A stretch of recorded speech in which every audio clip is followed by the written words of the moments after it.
What's going on? This is Colin. How's everybody doing? I hope you're having a great day so far. I've got a good one. I have got yet another sovereign citizen. We are in front of Judge Goggins out of Michigan. And yeah, we're here for a civil, I think it's a debt collection type of case. And yeah, this sovcit goes all sovcit. He does.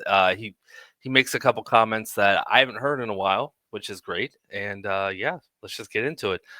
Before I hit that play button, you know what to do. Hit the like and subscribe. Do your jump kick backflips. Let's go. Citibank versus John Hayes. Yes, and good morning, Joseph Jamal here on behalf of the plaintiff. This is file 2425, and I've got another gentleman here, John Michael, who apparently has filed paperwork. Yes. Mr. John Michael, you've got semicolon Hayes, respondent. First of all, are you an attorney? I am not. Okay. So do you have you're alleging in I guess all these documents that you're somehow a representative for John Hayes. Is that right? That is correct, sir. So how are you, or it says beneficiary, do you have some paperwork giving you some authority to act for John Hayes today? And the UCC one that was filed. But no, is there an order, court order? I understand the rules and the statutes and the laws, but do you have anything that says, listen, you've got authority? I have nothing other than the process of the United States corporation I that see. committed started the trust in my name. Who started the trust in your name? The corporation of the United States of America after its bankruptcy. Oh, you went through a bankruptcy? No, the United States of America, the corporation did. Oh, I got you. 19. So but you have 1933. nothing that says you can represent John Hayes then? I'm not acting as surety for John Okay. Hayes, that is for sure. All right, so we've got a motion to dismiss. I don't have an attorney that's filed a motion to dismiss. I guess, Mr. Jamal, let's hear that first, I guess.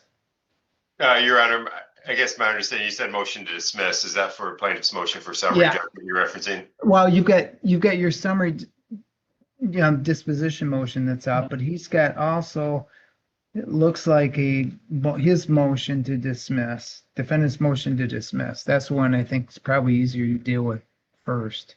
Okay. I don't even know what it, quite frankly, it is, but you did respond to it, it looks like. Plaintiff's response to defense motion to dismiss. Anything you want to tell me on that one, I guess? Nothing further, but for the fact that, based on my understanding of the court rules, everything was filed as required by the law. No actual documentation is required with the notice pleading state, of which Michigan is. Notice is provided since we have provided detailed account documentation supporting our claim. So I think his motion to dismiss related to failure to state a claim and lack of subject matter jurisdiction should both be denied. Okay. I object to And the- Mr. However you want to refer to yourself, John Michael. John Michael, yes, sir. Okay. What did you want to tell I- me about your motion? Well, I asked all of the parties involved for validations, and I sent a statement of facts, and none of which were responded to. So that would be acquiescence to the truth of my statements, which should stand in truth and commerce. I asked for a contract and demonstration where there was adequate consideration giving, and did not receive any of that. It's my understanding that the consumer credit transaction or the application was taken by the Citibank and Best Buy to securitize the collateral to the Department of Treasury for their funds. They were paid, and now they're asking for me to pay in addition to that. I did not realize any of this was true until recently. And now if I am continuing to be required to make payment in any form of negotiable instruments, they are, in my opinion, are being unjustly enriched. They have never given me a contract with a signature. They've given me valid verification by bills and statements, but never anything that would demonstrate that they ever had anything at risk or that they lost anything. Therefore, without a contract, there is no standing, there's no claim to bring remedy to. You find there's been significant number of documents that have been filed, one being the motion to dismiss this matter. It's signed John Michael, Hayes beneficiary. I've got no indication that John Hayes, who's pleading this is filed against, is in fact here. I've got no attorney representing John Hayes. I've got some allegations that John Sir, Michael, I do not hold on, believe sir, it's my turn. Sir, it's my turn. right. John All right. Michael is somehow representing John Hayes. That's one problematic point with the motions that were filed. It's got a notice of special appearance, but I can't have a special appearance without some authority from John Michael.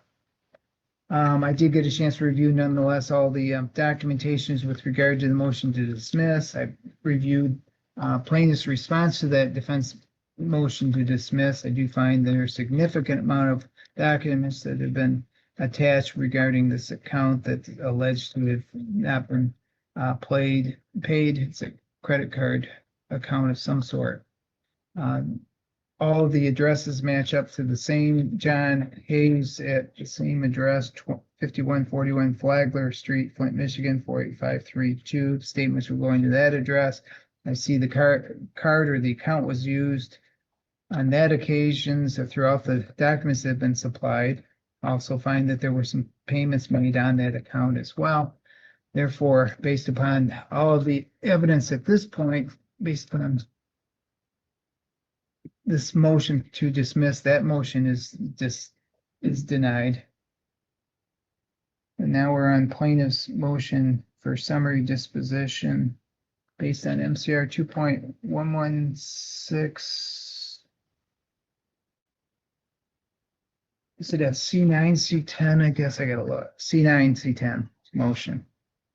Mr. Jamal, this is your motion at this point. What, on this motion, did you receive a response to the motion for summary disposition? I did receive a reply from the defendant. That was somewhat recently. I'm not sure if the court has that in the file. Okay, I got. It's titled the reply. Let's have it opened here. You should have it since it was filed at the courthouse. What's it titled? It's titled Respondent's Reply to Plaintiff's Response to Defendant's Motion to Dismiss. Oh, I got that one. Okay, that's the only one I see. Okay. Mr. John Michael, is that the only response to the motion for summary disposition? You asking me? Yes. Yes. Okay. All right. I've got That was the last response because I have not received anything more from them. Okay. All right. So I've got that in my hand as well. Mr. Jamal, you can proceed with your motion. Yeah, so the motion is primarily based on 2.116 C10.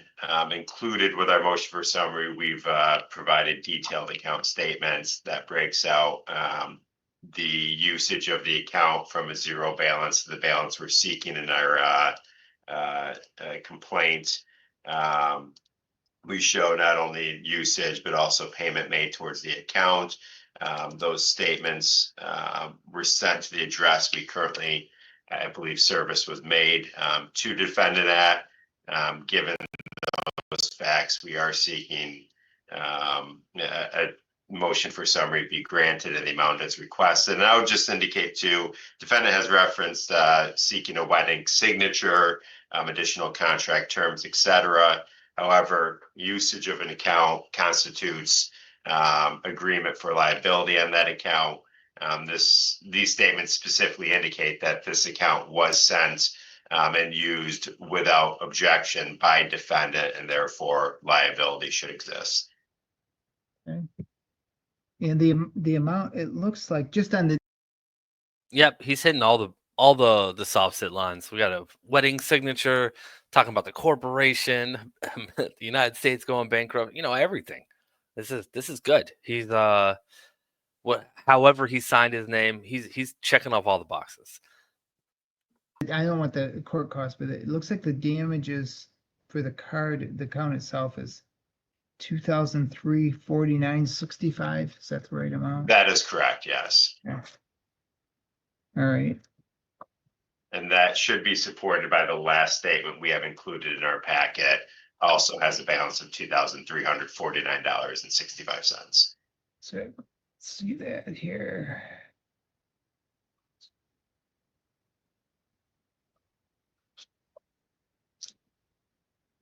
Oh, way in the back here.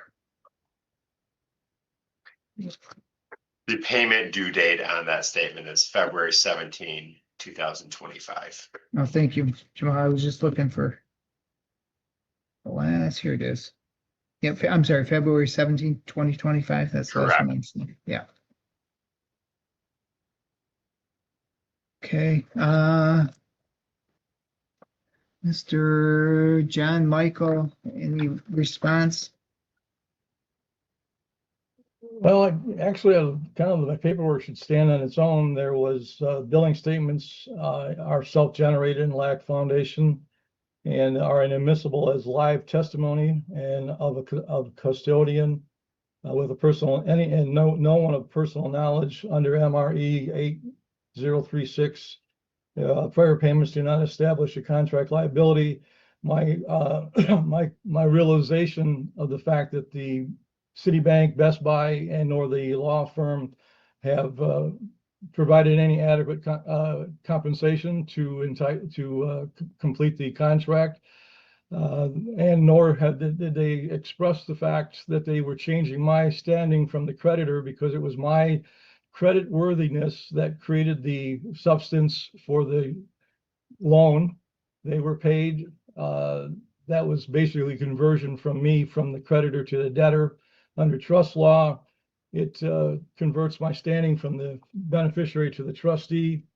And I still I affirm that there is no standing that they have to file a claim against the living man. And if you're refusing to. Mr. Michael, from what I hear, though, you're acknowledging that this is your account. I am not acknowledging that it is my account. Well, you just said that they used your credit standing to form the basis of the contract originally. Yes, that is true. So how are you not? Therefore, if it was my financing credibility that funded this loan, how do I owe them any money? Because you spent the money. It's as simple as that. Yeah, what you're explaining is your credit score. So or your credit whatever. Credit standing is the way he put it. Yeah. You had to have good credit to get a line of credit and then you spent it. So how it's the bank didn't get it. You got it. They gave it to you. I don't understand how this is a hard concept. And yeah, let's just keep going. I mean, I know he's playing games, but I mean, all sovereign citizens play games. But how do you believe that that's going to work? Sure, I quite understand, Mr. Jamal. I'm not hearing you. The only response I would have, Your Honor, is he does reference admissibility. I think Michigan law is pretty clear that when it comes to a motion for summary, documentation is admissible to the extent that it would be admissible at a trial with proper foundation being laid. Foundation does not need to be laid at the motion for summary stage. There is no need for testimony or additional authentication. So the statements are properly before the court at a motion stage. Okay. Okay, I'm just going to take a brief recess off the matter. I'm going to review the statements that have been supplied. No, nope, that's it. We're done. Nope. I'm going to make a decision. Hold on. I'll be right back on. Sir, you told me that already. I'm going to take a brief recess. I'm going to review all the pleadings in its entirety, and I'll come right back on.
In determining the factual in part by MC record with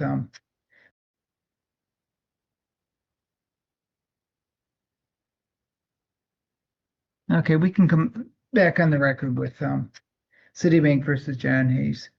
I've had a chance to review all the pleadings and documents that have been provided by both sides. This matter.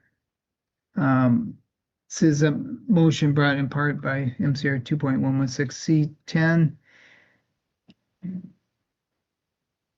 This motion may be granted where there is no genuine issue of material fact and which would entitle the movement to a judgment as a matter of law. In determining the factual support for this claim, I have reviewed all of the pleadings, affidavits, any depositions, admissions, and other documentary evidence that's been provided today. It should be noted that the non-movement party, that being John Hayes in this matter, does not rest merely on allegations or denial of the pleadings, but also must demonstrate by documentary evidence that there is a genuine issue for trial. I do find after significantly going through all of the documents that have been provided to me today, the consistency of the statements that went out, starting with a new account through Citibank on this account, and this account was, let's see, where is it?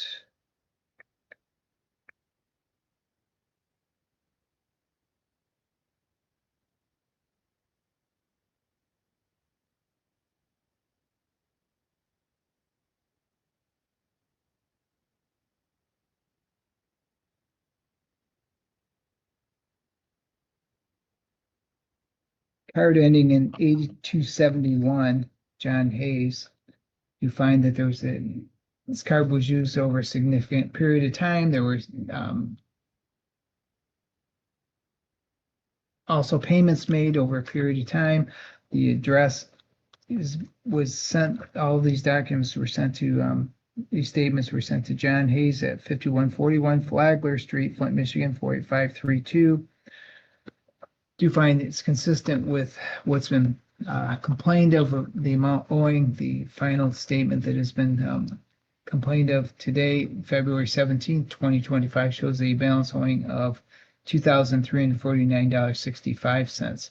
And based upon all the documents, all the pleadings, there's no genuine issue material fact. Grant motion for summary disposition to Citibank for damages $2,349.65 plus court costs that are being requested. Mr. Jamal, I thought I saw somewhere in here.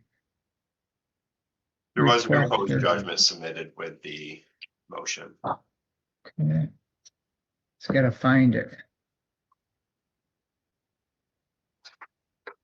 Everything's still in order. It's typically page 7 or 8. If it's still in order, does that mean I may have torn it apart? Is that what you tell me? Potentially. I'll find it here. It's probably the last page. I think I saw it somewhere in here.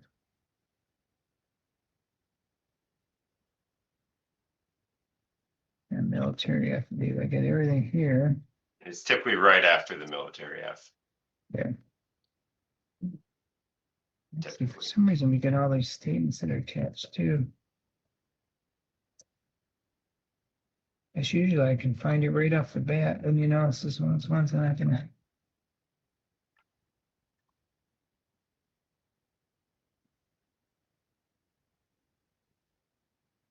If needed, I can email. Do you have the figures in front of the court costs? I do. What do you have? Filing fee of $75.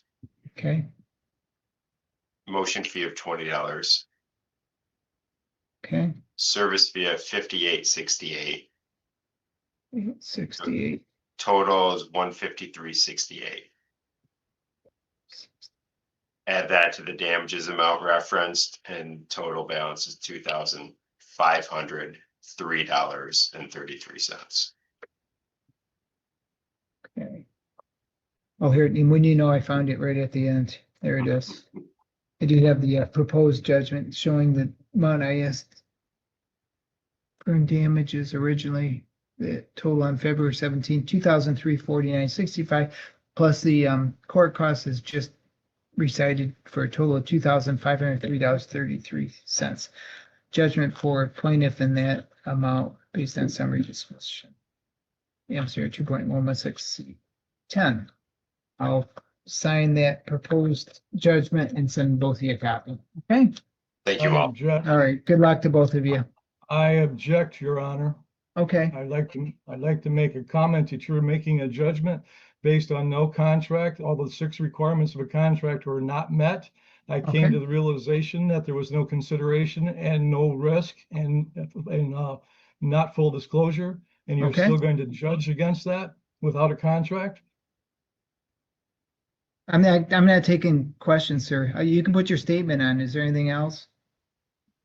I let my paperwork stand again, and I will Okay. have to file for an appeal under Sure. Article 10 of the Constitution. This controversy is greater than $25. I will be filing in the Court of Appeal. Leave it at that, and I've signed the summary disposition judgment I just ordered, and we're all set. Good Thank you luck to all. both of you. Okay. Bye. Fraud. Fraud. It's fraud.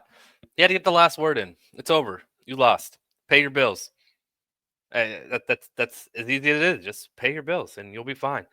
I don't really have much to say to this.